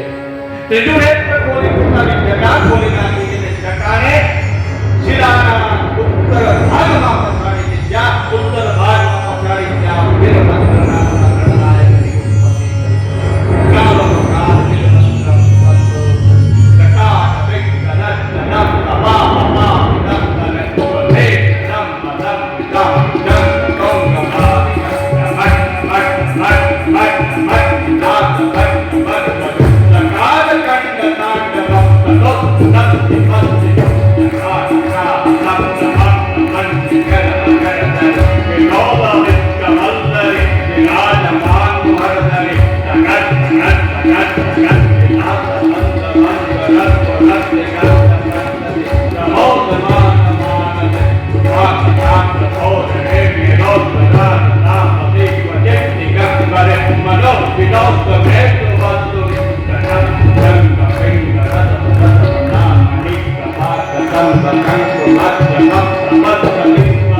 ભગવાન શંકર ની જટામાંથી વીરભદ્ર ઉત્પન્ન થયા છે. મહાકાલી, વરિતા, ભદ્રા, ઈશાની, ચામુંડા, સાકિની, ડાકિની, લાકિની, હાકિની નામની દેવીઓ ઉત્પન્ન થઈ. અને આનું કૃત્ય શું છે? વિનાશ કરવાનું કૃત્ય છે. વિનાશકારી કૃત્ય સ્વરૂપે મહાદેવીઓ પ્રગટ થઈ છે. ઉગ્રા, તારા, મહાચંડી. અને આ તમામે વીરભદ્રએ શિવજીને નમસ્કાર કર્યા, કહ્યું કે પ્રભુ મારું ઉત્પત્તિ કાર્ય બતાવો. અહીં જાઓ તો વીરભદ્રના દર્શન કરતો. વીરભદ્ર ભૈરવ, વીરભદ્ર ભૈરવ છે એના અધિપતિ ક્ષેત્ર, આખા ક્ષેત્રના રક્ષક છે. આ ક્ષેત્રના રક્ષક કોણ? તો કે વીરભદ્ર ભૈરવ. કેદારનાથ ક્ષેત્રના રક્ષક કોણ? કાલ ભૈરવ. ક્ષેત્ર રક્ષક છે, એને ક્ષેત્રપાલ કહેવામાં આવે. વીરભદ્ર ભૈરવ, વીરભદ્રનાથ મહાદેવ કાળના કાળ પ્રભુની આજ્ઞા લઈને કંઠમાં આવ્યા અને દક્ષ પ્રજાપતિની સહાયમાં જેટલા પણ આવ્યા બધાને મેથી પાક ચખાડ્યો. અને શિવના ગણો રુદ્ર સમાન ભાસતા શિવના ગણોની સામે કોઈની તાકાત ચાલે. જે આજના હાથ પોગટા તોડીને હાથમાં આપી દીધા, કેટલાકના નેત્ર ઉપાડી દીધા, કેટલાકના હાથ તોડી નાખ્યા અને ભંગ રખાયેલા બધા અણુ સાથે તેઓ દસે દિશામાં નાસી છૂટ્યા. અને વીરભદ્રએ દક્ષ પ્રજાપતિને એના યજ્ઞ સ્થાનમાંથી બહાર કાઢીને મસ્તક વધેરી પાછો આવ્યો. ભગવાન શંકર સતી માતાના વિરહથી વ્યથિત થયા અને માતાજીના શબને પોતાના ખભે નાખીને ભ્રમણ કરવા લાગ્યા. જેથી ભગવાન આ સૃષ્ટિનું કાર્ય ખોરવે પડી ગયું. ત્રિદેવોનું કાર્ય જન્મ, પાલન અને મૃત્યુ. જન્મ બ્રહ્માનું કાર્ય, સૃષ્ટિ કાર્ય. સ્થિતિનું કાર્ય વિષ્ણુનું. તમે પેદા તો થઈ ગયા પણ પાલન તો કરવું પડે. પાલન પોષણનું કાર્ય વિષ્ણુનું. પરંતુ પાલન પોષણ થઈ ગયા પછી કઈ ખોટ રહી જાય, જ્ઞાન રહી જાય, અહંકાર આવી જાય એટલે સંહારનું, એટલે સીધી લીટી પર લાવવાનું કામ રુદ્રનું છે. સંહારનું કાર્ય છે. ત્રણ પ્રકારના સંહાર: નિત્ય સંહાર, નૈમિતિક સંહાર, નિત્ય પ્રલય. નૈમિતિક પ્રલય અને મહાપ્રલય. નિત્ય પ્રલય એટલે કે આત્માનું, દેહાત્માનું મૃત્યુ થવું, જીવાત્માનું મૃત્યુ થવું, નિત્ય પ્રલય. નૈમિતિક પ્રલય કહેતા કે ધરતી કંપાય, કોઈ સુનામી આવી, એક સાથે નાના મોટા બધા મરી ગયા, કોઈ ખબર નહીં કેમ નથી. અને મહાપ્રલય એટલે કે આખી પૃથ્વીનો વિનાશ થવો. પ્રલયંકારી વીરભદ્ર કૈલાસ લોકમાં આવ્યા છે. ગણો સાથે શિવજી ભ્રમણ પર નીકળ્યા, ભગવાન તરફ છોડ્યું છે અને એ સતી માતાનું જે મૃતદેહ હતું એને એના ટુકડા થતા થતા ભારતની ભૂમિ પર પડ્યા અને જે ભૂમિ પર જે ભાગ પડ્યો છે ત્યાં એક શક્તિપીઠની સ્થાપના થઈ છે. અર્બુદા પર્વત પર જગતજનનીમાં જગદંબાનું હૃદય વિરાજમાન છે. એને આદ્ય શક્તિ અંબા કહેવામાં આવે છે અને ભ્રામરાંબા દેવીને ભ્રમરનો પાછળનો ભાગ પડેલો હોવાથી એને ભ્રામરાંબા દેવી કહેવામાં આવે. અને આપણી યાત્રાથી કામકોટી કાંચીપુરમમાં કામાક્ષી દેવી એ પણ શક્તિપીઠ છે કે જ્યાં માતાજીનો કંકાલ રૂપ અને યોગ દેવી કહેવામાં આવે છે. કામકોટી કામાક્ષી દેવી ભારતી પુરી અને સરસ્વતીના કુળદેવી કહેવામાં આવે. કામાક્ષા દેવી ગુવાહાટીમાં છે, એ કામાખ્યા છે અને આ કામાક્ષી દેવી કામકોટી પીઠ કામાક્ષી દેવી. ભગવાન શંકર નંદા અને અલકનંદા જ્યાં ભેગી થાય છે એ પ્રયાગમાં એક વડના ઝાડ નીચે બેઠા છે અને સૌ દેવો ત્યાં પહોંચ્યા, ભગવાનની પ્રાર્થના કરી, મંત્ર જાપ કર્યા, ભગવાનને મનાવી દીધા કે પ્રભુ તમે ધર્મ અધ્યક્ષ છો, ધર્મની પુષ્ટિ કરો અને યજ્ઞને પૂર્ણ કરો. ભગવાન કંઠળમાં આવ્યા, યજ્ઞને પૂર્ણ કર્યો છે. 10 પ્રજાપતિને બકરાનું માથું ચોંટાડ્યું છે.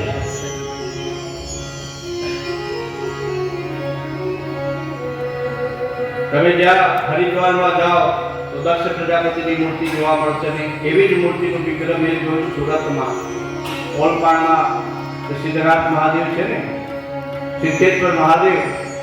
તમે મંદિરમાં જશો તો શિવલિંગ છે અને બધા છિદ્રો પડેલા છે, એમાંથી દરિયા કિનારે તમારા છેક ત્યાર સુધી ખારું પાણી આવે પણ એ દરિયા કિનારે હોવા છતાં મીઠું પાણી આવે છે, એમાંથી ગંગાજી પ્રગટ થાય છે. ત્યાં 10 પ્રજાપતિ દક્ષિણાભિમુખ છે, ત્યાં દર્શન કરજો. 10 પ્રજાપતિ ત્યાં છે. આ યજ્ઞની પૂર્ણાહુતિ કરી છે અને સૌ દેવો શિવનો જય જયકાર કરી પોતાના નિવાસ સ્થાન તરફ ગયા. અહીં સતીખંડ પૂરો થઈ પાર્વતી ખંડની શરૂઆત કરીએ છે. હવે કોઈ નામ તો લખ્યા નહીં હોય પણ હું જ નામ બોલીશ. બધા આવજો વાળા અહીં જે ક્રમથી બેઠેલા છે બધાના નામ ના બોલાય એટલે માતાજીનું ભાઈ પારણું મૂકવામાં આવશે. પાર્વતી માતાનો જન્મ થશે, માતાજીનું પારણું બોલાવી આજની કથાને વિરામ આપવામાં આવશે. આવતીકાલે શિવ પાર્વતી, ભગવાન શંકર અને પાર્વતીના વિવાહ થશે.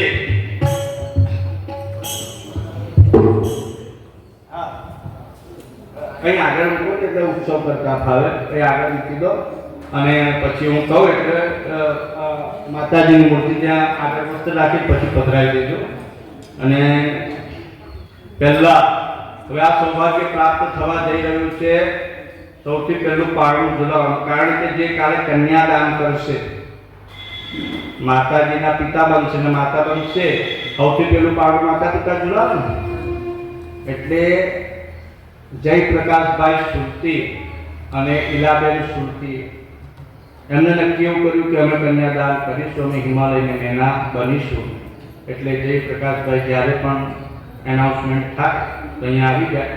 ત્યાર પછી એમના સગા સંબંધી તરીકે રોહિણીબેન છે, દક્ષાબેન છે, ગીતાબેન છે, બધા આવશે. અને આવતીકાલે જે માતાજીના ભાઈ બનવાના હોય 4 ફેરા છે, 4 ફેરામાં 4 પુરુષોની જરૂર પડે. પોસ ભરે ને એ પોસ ભરનાર જે 4 વ્યક્તિ હોય એ નયનભાઈનો સંપર્ક કરે કે અમારે પોસ ભરવી છે અને પોસ ભરવાનું જે કંઈ પણ અનુદાન નયનભાઈની સાથે તમારે નક્કી કરી લેવું કે અમે આટલો તમને આર્થિક સહાય કરશું, આટલું અમારા તરફથી એક ફેરાનો પોસ ભરવાનું એક અનુદાન અમે અર્પણ કરીએ છીએ. તે 4 ભાઈઓ પોસ ભરવાની જે કંઈ રાશિ નક્કી નયનભાઈથી કરશે એ પ્રમાણે તમારે વ્યવસ્થા કરી એ 4 ભાઈઓએ આવવાનું રહેશે. એટલે કાલના કથા મંડપમાં શિવ વિવાહની ચોરી મૂકવામાં આવશે. શિવ વિવાહમાં મારે જરૂર પડશે શિવ પાર્વતીની, એમના માતા પિતાની અને માતાજીનું કુટુંબ અને શિવજીના કુટુંબ તરફથી તો અમારે ગણોની જરૂર પડશે એટલે જયંતિભાઈ એટલે તમારે પાછળની જે ધર્મશાળા છે એ અમારો કૈલાસ લો અને અમારી હિમાચલ નગરી, અમે બધા હિમાચલ વાસી, બરાબર ને ભાઈ? બરાબર. આજે આ હિમાચલ વાળા અને પેલો બ્લોક છે તે કૈલાસ લો એટલે એના અધિપતિ અમારા જયપ્રકાશભાઈ સુરતી. કાલે તમારી બધા જામિયાઓની સારી સગવડ ને બધું કરવાનું રહેશે, કાલે ઉત્સવ કરવાનો રહેશે, બધો શણગાર કરવાનો રહેશે. એટલે અહીંયા આગળ આપણે ચોરી બનાવવાની છે, બધો શણગાર કરવાનું છે. જેને પણ આ સેવામાં ભાગ આપવો હોય અને આપણે જાતે જ સ્વયં સેવા કરવાની છે, બધો શણગાર કરવાનો છે. અહીંયા આગળ જે વસ્તુઓ અવેલેબલ થાય એનાથી ભગવાનની સુંદર ચોરી બનાવવાની છે, બરાબર છે? એટલે મારે નંદી મહારાજ એક જોઈએ. એટલે અમારે હરિદ્વારમાં તમને બહુ સુંદર નંદી પ્રાપ્ત થયા હતા. નંદી મહારાજ અવિસ્મરણીય નંદી મહારાજ પ્રાપ્ત થયા હતા. જો નંદી મહારાજની ઈચ્છા થાય કે એ ઘટનામાં ફરીથી બીજી વખત પણ નંદી મહારાજ બનવું હોય તો મોસ્ટ વેલકમ, બરાબર? શિવજી બદલાય પણ નંદી બદલાય નહીં. એટલે જયંતિભાઈ તમારે ભૂત ટોળી, નંદીગણ, શંખી, ભૃંગી બધા જ દેવી દેવતાઓ અને આખા જામની વ્યવસ્થાની જવાબદારી તમારી છે, બરાબર? બોમ્બે ગ્રુપ છે, દિલીપભાઈ ને બધા જાનને સુંદર રીતના લઈને આવવાની છે. અને આ બાજુ અમારા બધા મહિલા મંડળ કે માતા મેનાના સહયોગીઓ અહીં નગર ચૌટા શણગારશે, તમને પોપશે, લગ્ન ગીતો ગાશે, બરાબર છે? એ બધું અમારા અહીંયા હિમાચલ નગરી વાળા કરશે.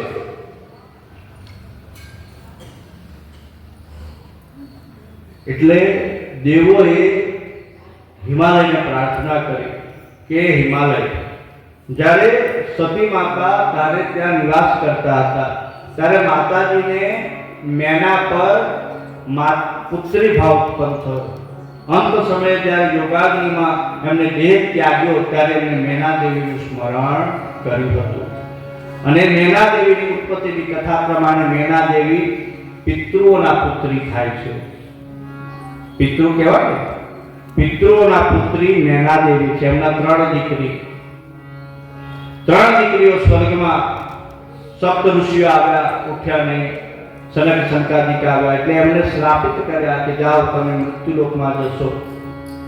દેવોએ ઘણી વિનંતી કરી ત્યારે કહ્યું કે આ મેનાને ત્યાં સતીના અંશ સ્વરૂપ માતા પાર્વતીનો જન્મ થશે ને જ્યારે કન્યા દાન કરશે ત્યારે આ પાતકથી મુક્તિ પામીને ફરી સ્વર્ગલોકને પ્રાપ્ત કરશે.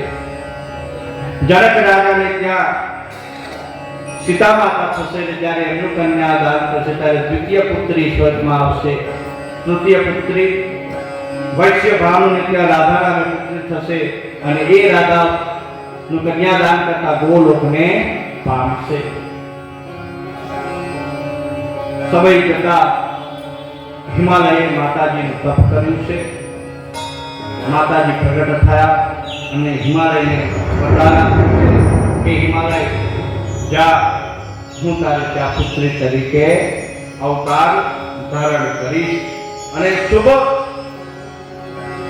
સંયોગમાં જગત જનની માં શિવાદેવી પ્રગટ થયા છે. માતાજીને પધરાવવામાં આવ્યા. શિવાદેવી પ્રગટ થયા, આખું જગત પ્રસન્ન થયું છે. આકાશથી પુષ્પવૃષ્ટિઓ થાય, પતંગીઓ ગાજવા લાગી, એવો ઉત્સવ થવાના છે.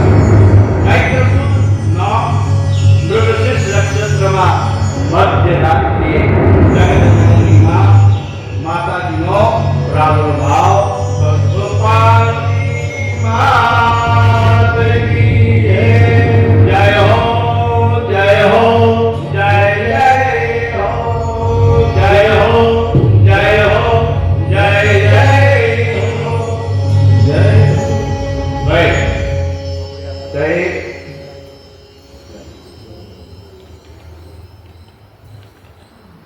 એક પૂજાની પેલું પાત્ર મૂકો અને એક થાળી લાવ, બાજુમાં જેમને ભેટ મૂકી હોય તો થાળી મૂકી દે.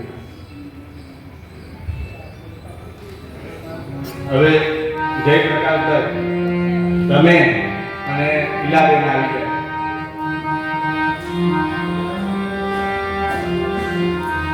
જરા શીઘ્રતા રાખજો, કારણ કે 1 વાગ્યો છે. આ ઉત્સવ કરતા લગભગ અડધો કલાક થશે, એટલે હવે કથામાં એવું થવા ટાઈમ પર પૂરી ના થાય. આ બધા ઉત્સવમાં જો ઉત્સવ ના કરાવીએ તો તમને આનંદ ના થાય.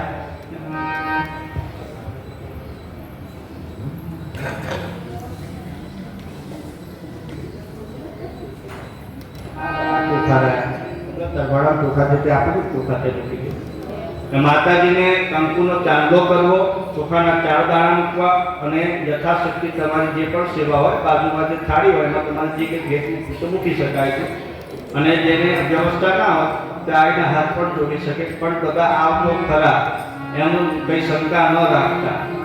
માતાજીને આ તો એવો દિવસ છે કે તમે તમારી દીકરીઓને પારણે ઝુલાવ્યો છો, પણ આ તો જગત જનની જગદંબા માને પારણે ઝુલાવવાની. આજે દીકરીઓ માતાને પારણે ઝુલાવશે, કેવું અહોભાગ્ય કહેવાય કે આજ દીકરી ને માતાની દીકરી પારણે ઝુલાવે.